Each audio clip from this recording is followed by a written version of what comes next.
제가 가지고 있는 성경, 신약성경 309페이지에 있습니다. 갈라디아서 6장 17절, 18절 2절 말씀입니다.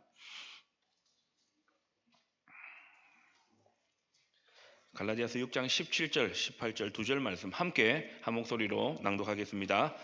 이후로는 누구든지 나를 괴롭게 하지 말라. 내가 내 몸에 예수의 흔적을 지니고 있노라. 형제들아, 우리 주 예수 그리스도의 은혜가 너희 심령에 있을지어다. 아멘.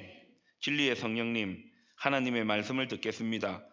마음 문을 열어주시고 진리의 말씀을 깨닫게 하여 주시옵소서. 이 말씀으로 우리의 믿음과 마음과 육체를 회복시켜 주시고, 한 번밖에 없는 우리의 인생인데 이 복음의 가치를 붙잡고 믿음으로 살아내는 우리 성도들 되게 하여 주시옵소서. 예수님의 이름으로 기도드립니다.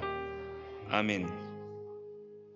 화면을 한번 보시기를 바랍니다. 이 단어를 잘 아시죠? 어떤 일이 일어나거나 누군가 지나간 뒤에 남은 자국을 흔적이라 그렇게 이야기를 합니다. 흔적은 전제가 있습니다. 어떤 일이 일어나거나 누군가 행동을 했다는 것이고 그 결과로 인해 남는 자국을 흔적이라 그렇게 이야기를 합니다. 오늘 본문에서 바울은 오늘날 튀르키예 지역, 이 성경이 기록될 당시는 그쪽을 갈라디아 지역이라 그렇게 불렀습니다. 그 갈라디아 지역에 흩어져 신앙생활하던 성도들에게 자신에게 흔적이 있다. 그것을 당당하게 밝히고 있습니다. 어떤 흔적일까요? 오늘 보면 17절 말씀을 보십시오. 사도 바울은 내가 내 몸에 예수의 흔적을 지니고 있다.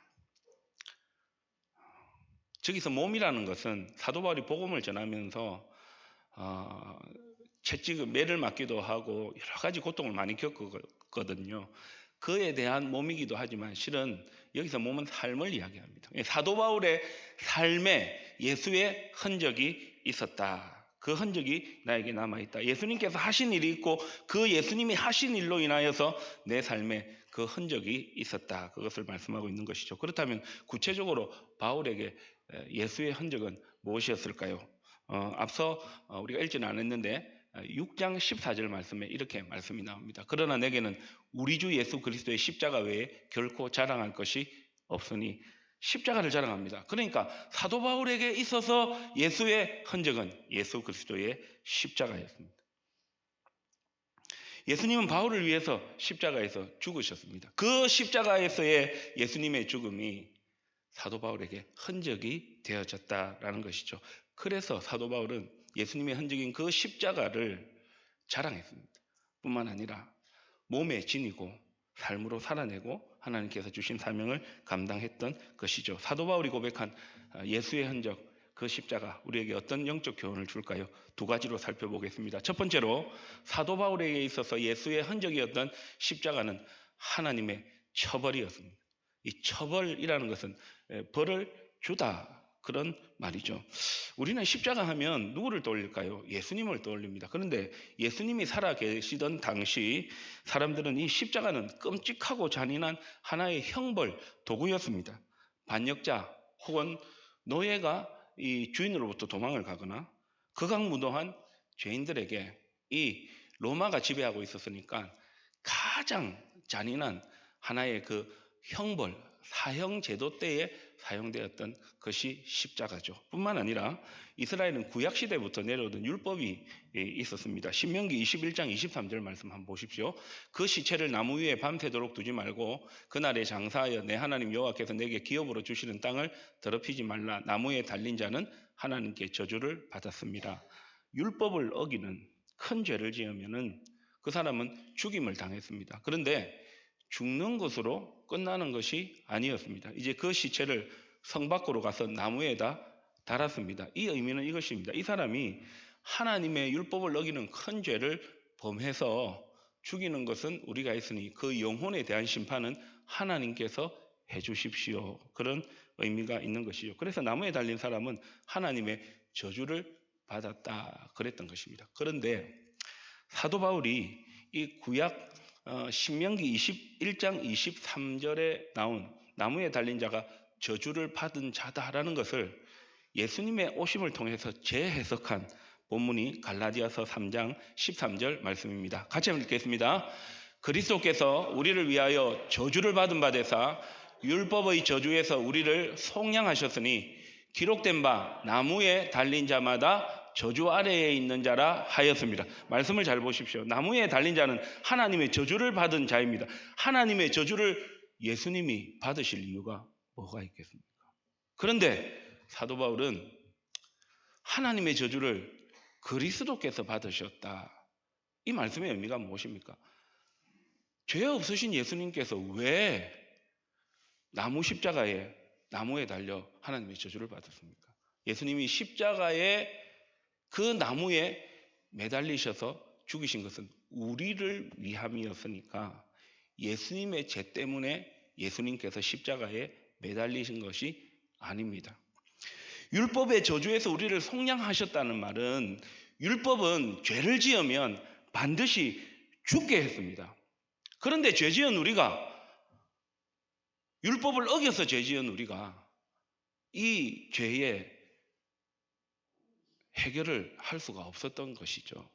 그래서 하나님은 저와 여러분이 받아야 할 벌을 죄 없으신 예수님을 이 땅에 보내심으로 그 예수님에게 벌을 받게 하신 겁니다. 그래서 십자가는 하나님의 처벌입니다.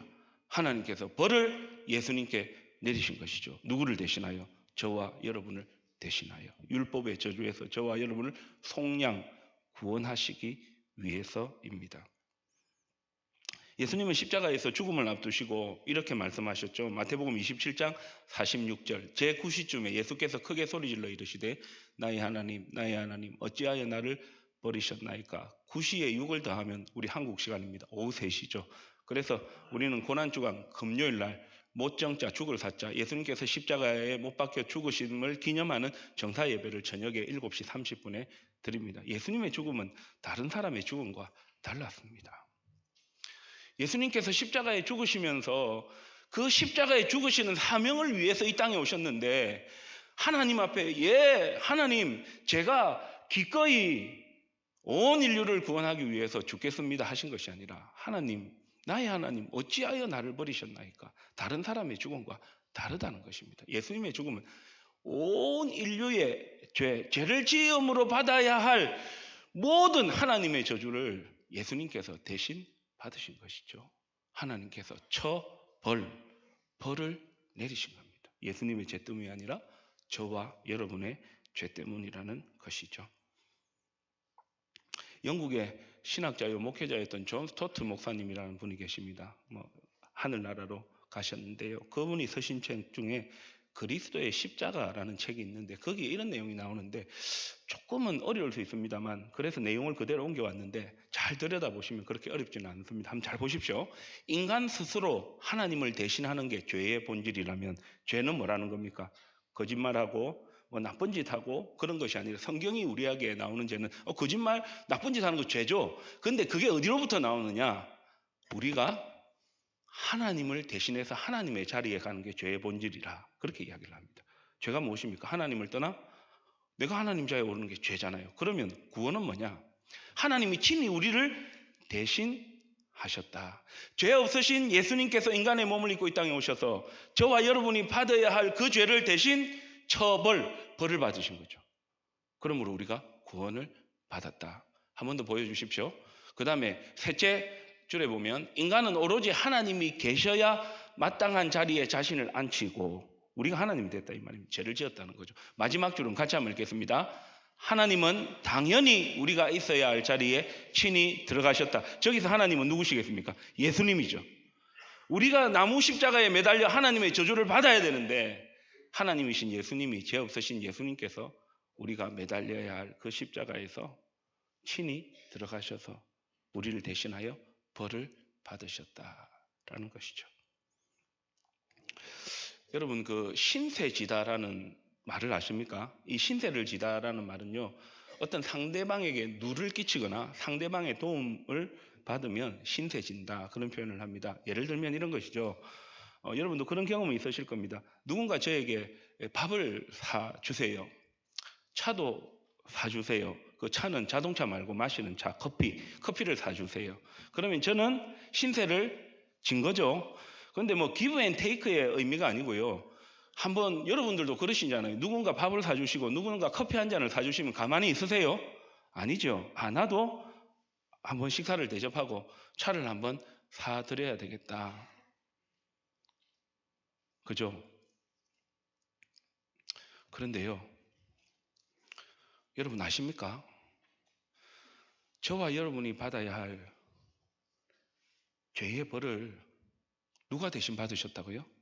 예수님께서 대신 받으셨죠.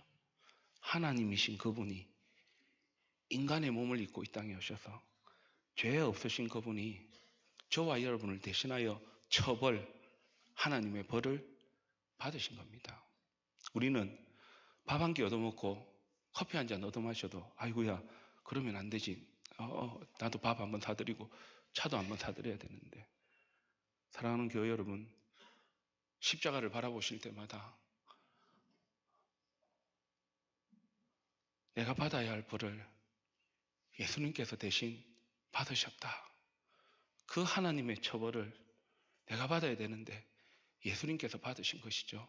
살다 보면 돈이 없어서 힘들 때도 있고, 살다 보면 건강이 안 좋아서 힘들 때도 있습니다. 여러분 건강하시고 또 물질적으로도 풍요로우시기를 축복합니다.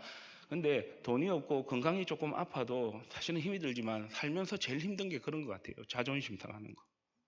자존심 상하는 거. 내가 잘못한 것도 아닌데 나보고 잘못했다고 하거나 오해를 받거나, 그 자존심 상하는 게 제일 힘들 것 같아요. 제가 말씀을 준비하면서 가만히 한번 생각해 보았습니다. 예수님 육체를 가지셨기 때문에 육체의 그 고통이 심하셨을 겁니다. 그런데 가장 심한 고통은 무엇이었을까? 하나님 아버지로부터 버림받은, 나의 하나님 어찌하여 나를 버리셨나이까? 그 고통이 제일 크시지 않으셨을까요? 밥 한 번 얻어먹고 차 한 잔 얻어마셔도 내가 그냥 있으면 안 되지, 신세를 갚아야지, 내가 또 해야지 하는데, 우리 대신 처벌을 받으신 그 예수님, 그 십자가를 바라볼 때마다 우리가 얼마나 예수님으로부터 큰 신세를 지고 있는지, 여러분 십자가를 바라볼 때 그 마음, 그 은혜 주시기를 축복합니다. 그 은혜가 우리 가운데 있을 때에 그 십자가가 얼마나 소중하게 느껴지는지요. 두 번째로 십자가는 하나님의 사랑입니다. 바울은 6장 17절에서 예수의 흔적을 내가 지녔다 이야기하고 난 다음에 이어서 18절을 통해서 예수의 흔적이 무엇인지를 갈라디아 교회 성도들에게 말하면서 갈라디아서를 마무리합니다. 18절 말씀 보시기를 바랍니다. 형제들아, 우리 주 예수 그리스도의 은혜가 너희 심령에 있을지어다. 아멘. 예수 그리스도의 흔적은 뭐입니까? 예수 그리스도의 은혜다. 그렇다면 예수 그리스도의 흔적이 예수 그리스도의 은혜인데, 예수 그리스도의 은혜는 구체적으로 무엇일까요? 제가 성경 한 구절을 말씀드릴 텐데요. 그런데 이 성경 구절과 관련해 가지고요, 종교개혁가 마틴 루터가 이런 말을 했습니다. 이 성경 구절, 한 구절의 짧은 구절이지만 이 성경 구절은 복음 중에 복음이고 성경 속에 있는 성경과 같다. 미국의 설교자요, 전도자요, 목회자였던 무디 목사님은 이 성경이 다 불타 없어진다 할지라도 이 성경 한 구절만 있으면 구원을 받기에 넉넉하다, 그랬던 성경 구절입니다. 어떤 성경 구절일까요? 화면을 통해서 한번 보시기를 바랍니다. 여러분 한번 읽어주십시오.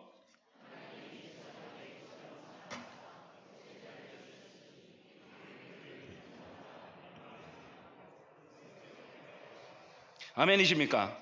아멘이죠. 저도 주일학교 출신입니다만은 주일학교 얼마나 이 말씀을 많이 들었고요, 달달 외우지 않습니까? 그런데 여러분, 저는 이 말씀을 가만히 들여다보면서 하나님께서 우리를 얼마나 사랑하시는지를 두 가지를 볼 수 있었습니다. 말씀 한 번만 더 요한복음 3장 16절을 보여주십시오. 아시는 말씀이잖아요. 근데 두 가지를 생각하고 이 말씀을 다시 한 번 더 보시기를 바랍니다. 이런 겁니다. 첫째는요, 사랑하면 줍니다. 주기 전에는 사랑이 아닙니다.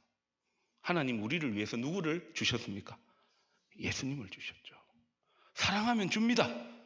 사랑하면 줍니다. 이 말씀 압니다. 독생자 예수님을 보내셨다. 압니다. 근데 이 말씀에 담긴 첫 번째 의미가 무엇입니까? 사랑하면 뭐한다? 준다. 준다. 줄 때에 우리는 그 사랑을 알게 되는 것이요. 말로만 사랑한다. 그래 사랑한데 아닌 거 우리 알잖아요. 예수님 하나님 말씀으로만 하잖아요. 두 번째, 여러분 질문합니다. 답해 보세요. 사랑하면 아무거나 줍니까? 좋은 것을 줍니까? 네, 이 말씀에 그 의미가 담겨져 있습니다. 여러분 자녀들에게 좋은 것 주려고 하시고 좋은 것 먹이려고 하시고 또 여러분들이 정말 좋아하고 정말 그 사랑하는 사람에게 그럼 아무거나 주지 뭐 이렇게 안 하시잖아요. 고르고 골라가지고 안 되면 막 돈을 모아가지고 진짜 가치 있는 거 하나 해주고 싶다. 사랑의 속성이 그것입니다. 줍니다, 사랑은. 그런데 아무거나 안 줍니다. 어떤 걸 준다고요? 가장 좋은 걸 줍니다. 하나님이 세상을 이처럼 사랑하사 하나님이 저와 여러분을 온 인류를 사랑하셨는데 어떻게 사랑하셨느냐? 주셨어요. 독생자 예수님을. 십자가에서 처벌받게 하셨잖아요. 저와 여러분이 받아야 할 벌 다 받게 하셨잖아요. 그리고 저와 여러분에게 가장 필요한 게 뭘까? 물질도 필요하고 건강도 필요하고 우리가 살아가며 필요한 것들이 많이 있지만 그 모든 것을 아우르는 가장 좋은 것, 허물과 죄로 죽은 우리 영원한 저주와 멸망과 비창 가운데 살아가야 할 우리를 위해서 하나님께서 생각하셔서 우리에게 가장 필요한 가장 좋은 것 누구를 보내셨습니까? 예수님을 보내셨죠. 요한복음 3장 16절의 말씀이 저와 여러분에게 은혜의 말씀이 되기를 축복합니다. 영생을 주셨잖아요. 하나님을 믿음으로 하나님께서 보내신 예수님을 믿음으로 하나님의 생명에 들어가고 거듭나서 하나님의 자녀가 되는 복을 누리게 된 것이죠. 이 질문도 잘 생각해 보셔야 합니다. 여러분, 예수님의 생명이 클까요? 저와 여러분의 생명이 클까요? 잘 생각하셔야 됩니다. 예수님의 생명이 클까요? 저와 여러분의 생명이 클까요? 아니 뭐 생명은 다 똑같은데요. 그런다 말고 이걸 한번 생각해 보시죠. 저와 여러분의 생명이 예수님의 생명보다 더 큽니다. 왜요? 저와 여러분을 살리시기 위해서 하나님이 누구를 보내셨습니까? 예수님을 보내셨잖아요. 예수님을 십자가 나무에 매달아서 하나님의 저주를 거기에 처벌하셨잖아요. 왜요? 사랑하시니까. 여러분 용서라는 단어를 잘 아시지요? 참 어렵습니다. 그런데 용서라는 의미를 다시 한 번 더 새겨보면 좋겠다 생각했습니다. 하나님의 사랑이 예수 그리스도 안에서 용서를 통해 나타나셨잖아요. 대신 처벌받으심으로. 용서는 이것이죠. 잘못을 이 사람이 저질렀습니다. 잘못한 겁니다. 그런데 잘못한 이 사람이 그 잘못을 책임지지 않고 대가를 지불하지 않습니다. 누가요? 누군가가 이 사람의 잘못에 대한 대가를 지불합니다. 잘못했어요. A라는 사람이. 괜찮다. 내가 그 대가를 치러줄게. 그게 용서 아닙니까? 네가 하지 마라 했는데 네가 잘못했잖아. 네 책임져. 이게 아니고요. 네가 잘못했지만 괜찮다. 내가 책임질게. 네가 죄 지었지만 내가 벌 받고 내가 대신 하나님의 생명 줄게. 그게 용서잖아요. 그게 십자가고 그게 하나님의 사랑이잖아요. 그래서 예수님께서 십자가에서 죽음을 앞두시고 누가복음 23장 34절에서 이렇게 말씀하셨죠. 이에 예수께서 이르시되 아버지 저들을 사하여 주시옵소서. 하나님의 사랑이죠. 용서죠. 죄는 강용찬이가 지었지만 제가 그 대한 대가를 지불하겠으니 저를 보시고 강용찬이 하나님의 자녀 삼아 주십시오.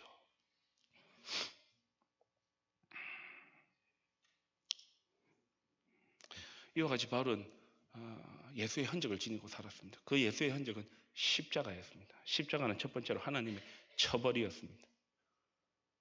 우리가 벌 받아야 되는데 하나님은 예수님에게 벌을 내리시고 예수님은 주여 저들의 죄를 사하여 주옵소서. 잘못한 것은 저들이지만 제가 대가를 지불하겠습니다. 그것이 하나님의 사랑이고 용서죠. 사랑하는 교회 여러분, 저와 여러분 바울과 같이 예수의 흔적을 지니고 믿음으로 살아가시기를 주님의 이름으로 축복합니다. 이 말씀을 이렇게 한번 적용해 보실까요? 여러분, 예수 믿는 것이 부끄럽습니까? 교회 다니는 것이 부끄러운 일입니까?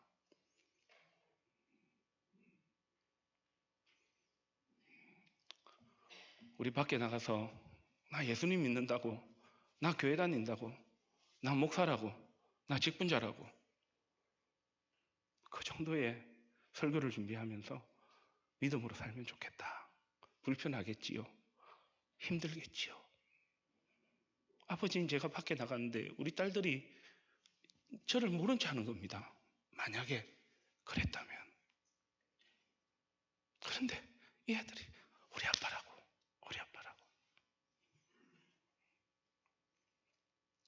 여러분, 예수님의 흔적을, 그 십자가에 나타난 하나님의 처벌, 하나님께서 우리를 벌하지 아니하시고 예수님을 벌하시고 예수님 기꺼이 그 벌 받으시고 용서하시고 괜찮다, 내가 처리할게, 내가 지불할게, 괜찮아, 그렇게 다시 시작하시게 하시는 그 은혜, 그 예수의 흔적이, 그 십자가의 은혜와 사랑이 저와 여러분의 삶에 가득하시기를 주님의 이름으로 축복합니다. 오늘 성찬식이 있어서 이제 말씀을 마무리하려고 합니다. 성찬식은요, 예수님께서 십자가 지시기 전날 밤에 제자들에게 떡을 주시고 잔을 주셨잖아요. 내 살이다, 내 피다, 내가 십자가에 생명 내놓고 너희들을 구원할 것이다. 흔적을 보여주시기 위함이었죠. 그래서 성찬은 십자가에서 우리를 위해서 이루신 하나님의 처벌과 하나님의 사랑을 보여주는, 저와 여러분에게 있는 예수의 흔적을 보이는 말씀을 통해서 신앙 고백하게 하는 것이죠. 종려주일은요, 오늘 손원식 장로님 기도하시면서도 말씀하셨지만은 예수님께서 이제 십자가 죽음을 앞두고 일주일 전에 예루살렘으로 입성하셨어요. 옷을 깔고 종려가지 나무를 흔들면서 호산나 호산나 왕으로 오셨다.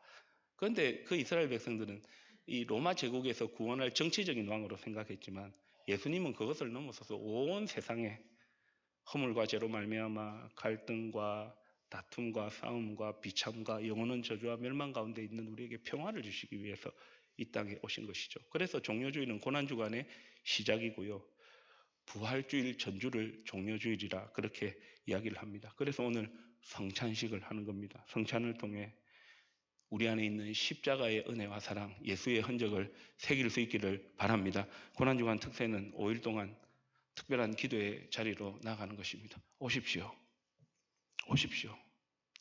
수년 믿으셨잖아요. 십수년 믿으셨잖아요. 수십 년 믿으셨잖아요. 여러분의 마음의 삶에 예수의 흔적이 있습니까? 십자가를 바라보면서 나를 위해서 내가 받아야 할 벌을 다 받으신 예수님을 바라보면서 그 은혜와 사랑을 감사하며 살고 계십니까? 나를 용서하신 그 예수의 흔적을 가지고 좀 기다려주고 좀 들어주고, 너 그거 네가 잘못해가 내가 이래야 되나가 아니고 예수님이 나에 대해서 그래 네가 잘못했지만 내가 그 대가 치러줄게, 괜찮아, 일어서라, 다시 가자, 그렇게 할 수 있는 믿음의 삶을 향해 나아가기 위해서 그냥 있어가 되겠습니까? 고난주간 5일이라도 새벽에 자리에 나와서 말씀을 들어야 하지 않겠습니까? 주보에 고난주간 특세 순서지가 들어가 있습니다. 이제 오늘 예수의 흔적에 대해서, 십자가의 의미에 대해서 설교했는데, 다음 월, 화, 수, 목, 금 5일 동안 사도 바울이 예수의 흔적을 지니고 신앙 고백했던 죄인 중에 내가 괴순이라, 나는 날마다 죽노라, 내가 확신하노니 내가 배설물로 여기면 나의 달려갈 길을 마치고, 이 주제로 설교하려고 합니다. 오십시오.